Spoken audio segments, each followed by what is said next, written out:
This is the children's bedroom.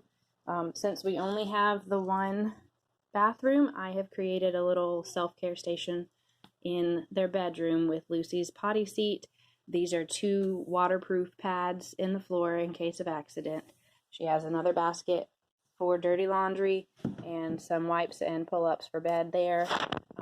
They have their little self-care station mirror where they have their combs and their hairbrushes and their toothbrushes. Lucy has some headbands and some bows. I also wanted to point out what my husband did to make their light accessible. They had just a regular switch, like most bedrooms do, but the children were not able to reach that to turn their light on and off independently. So my husband is a bit of an electrician, and he was able to figure this out by himself. He took the light switch off and took out the switch mechanism, and he put in like a ceiling fan pull chain and made this plate. And then Michael picked out the basketball pull.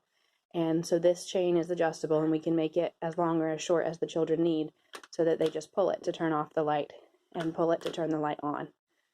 We have had, especially when this was first introduced for Michael, and then when Lucy was first given the toddler bed, sometimes they would stay up too late when they needed sleep, trying to turn on the light and play in their room. So because it is adjustable, after an appropriate amount of time when they should have been asleep, we have the option to say, "You're showing me that I need to take the light switch away. It's not time to play right now, it's time to sleep." And then that way they can't get up and turn the light back on. But then, we don't leave it like that for days and days. We are able to just put it right back so that it's there for them, in the morning or the next day. Behind their door, right across from the little self-care toileting station that I set up, is a shelf that my husband made where Michael keeps his shoes, and they each have a jacket hanging. Michael has his hat and his toolbox over there. And then there's also the trash, which is right across from the little potty station that I made for Lucy for throwing away dirty wipes. They both sleep in the toddler bed still. They just have it very simply. It's just pillow, 1 or 2 stuffed animals, and then a blanket or 2 so that it's not difficult for them to make up or make down. Michael has a little nightstand with a picture of our family from mine and David's wedding. He has his piggy bank. This is a little nightlight that his aunt gave him for Christmas. He's got a small basket of goodnight books that if he is not quite tired when he comes to bed, he can lay it quietly and read. He also we have a little bit of storage under his bed. He's got some cars and some car mats under there. They have their little small rocking chair where they often like to sit and read during the day. Lucy has her bags there on the side of it. Then over here by Lucy's bed, she has her nightstand. We keep extra bedding in this little nightstand here. They have their salt lamp, Lucy's piggy bank. She has a picture of herself with some of her friends. She still uses a passy at nighttime. She keeps them in this basket here by her bed. And she knows that they are only available at nap in bed. And when she's not sleeping, they stay in that basket. She's got her baby doll stuff right here. Same setup with her bed, just a few stuffed animals and a blanket or 2, so it's not too difficult to make up. And Lucy's shoes are just lined up neatly under her bed. We have our big rocking chair where we'll sit and snuggle before bed, or we'll sit and read some nighttime books before bed. And then they have one shelf in their room of work. It has the lamp so that if we don't want the overhead light, they can change the lighting a little bit. Michael has his cars and trucks on the top shelf.